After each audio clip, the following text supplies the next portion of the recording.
Welcome to TaylorKitchen. Today we are making a classic fall dessert, the pumpkin roll. And you might look at those and think they're so gorgeous, they might intimidate you. Don't be intimidated. They're actually very easy, following a couple of simple techniques. So if you haven't been with us before, please take a moment to like, subscribe, and turn on notifications to TaylorKitchen. Click that bell icon so you get all the latest from us. I try to release once or twice a week. So follow along and learn some new recipes. Leave a comment in the notes below, and we look forward to hearing from you. So let's get started on this pumpkin roll. So I have in here first my flour. I'm going to actually kind of mix up my dry ingredients, whisk them up, and you do need pumpkin pie spice. And I made my own, which is cinnamon, ginger, clove, and nutmeg going in there. And then I'm going to add a teaspoon of baking powder and a teaspoon of baking soda. And I just want to whisk all those ingredients together very well. I can add in a little pinch of salt here. And that is ready to go. And I want to mix my wet ingredients in here. So I'm going to crack in 3 eggs, and I'm going to start this mixer. I'm also going to add in some sugar and my vanilla. I love vanilla paste. It's so beautiful and viscous, and nothing like the smell of vanilla. It's really important to get those eggs nice and fluffy. That's kind of going to add some oomph to your batter. So then I want to add in my pumpkin. This is pumpkin puree, not pumpkin pie filling. If people are not familiar, you can easily get them confused. So that goes in. I'm just going to give it a quick mix before I add in my dry ingredients. Then once that's accomplished, I want to add this probably in halves, just a little bit, and then slowly incorporate it before I add the rest. That is looking really good, and I can smell my spices in there. You can see so far this is really easy, and you don't need a stand mixer. You can use a hand mixer, or if you're really industrious, you can use a whisk. And just make sure you get those eggs nice and fluffy. I want to get every little last bit of the batter off of my beater here. Now all these tools that I'm using, you can find on my shop page or linked below. And I absolutely love this stand mixer. So this is a 10 by 15 pan. This is a specific size for a jelly roll, although this is actually the pan I use most often for everything, roasting a little bit of veg. And then I've sprayed it with a bit of cooking spray and then put my parchment paper down. Parchment paper is essential for this. You can find it linked below as well. It just makes putting the cake out so much easier. And then this doesn't look like a whole lot of batter, but trust me, it's gonna cover. You just have to be diligent with it. Make sure a little last bit out of this bowl. Wow, it smells so good. All right, now you can see, I just want to very gently spread this over my whole pan. And it's gonna look like it's thin, but trust me, it will work. All right, that's gonna bake for about 15 minutes. And then the important thing, roll it as soon as it comes out of the oven.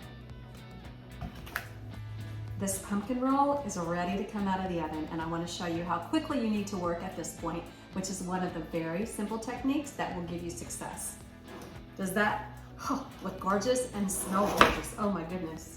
It smells amazing. So very carefully, I'm going to use this parchment to help slide this out of the jelly roll pan. And then all you need to do is start to roll it up.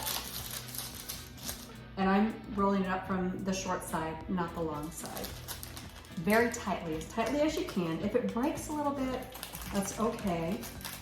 I'm actually going to use this because this is still super hot, so this will help assist me from burning my fingers. And I just want to roll it up.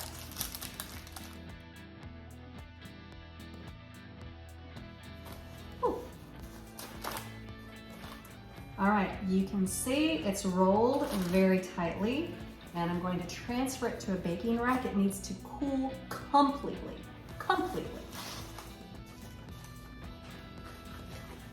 And place it seam side down, like so. Cool completely. You can even put it in the fridge for a bit if you wanted to.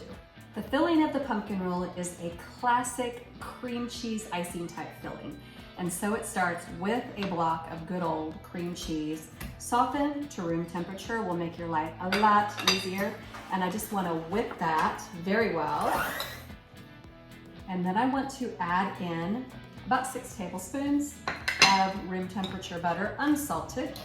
I'm going to add in just a pinch of salt. I always buy unsalted butter because I like to control the salt content, but you need a little bit of salt to balance out the sweetness. And then I'm also going to add about a teaspoon of vanilla. And of course, I'm using vanilla paste because it's just the best. All right, here comes the fun part. I'm gonna add some powdered sugar to give this a little bit of sweetness and kind of bring it all together. And just very cautiously, like that. Because you know what happens, it goes everywhere. Typically when I'm wearing black.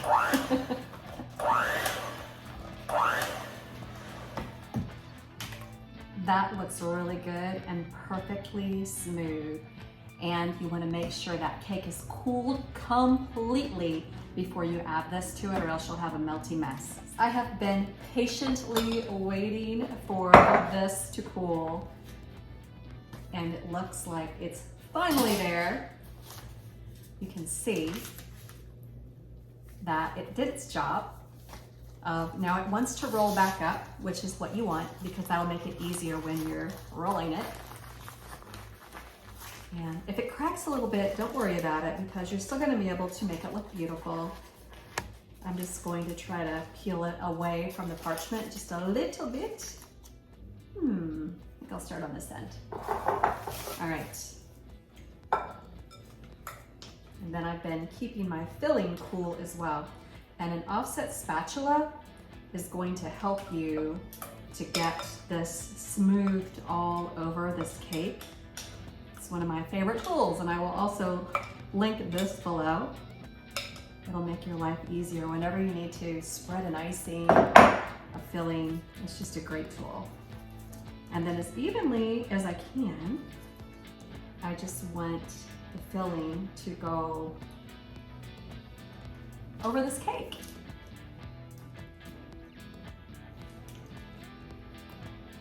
Oh, I think this is about as even as I can get this, and I'm gonna roll it back up the way I rolled it when it was right out of the oven. So I start, and you'll see it cracked just a little bit when I did that. That's okay. Gently roll and peel away from the parchment paper.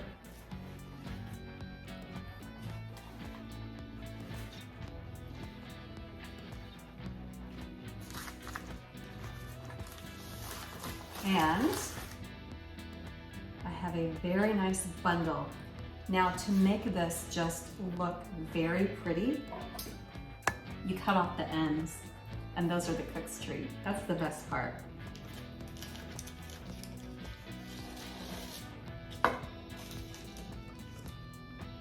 Even the ends are just gorgeous.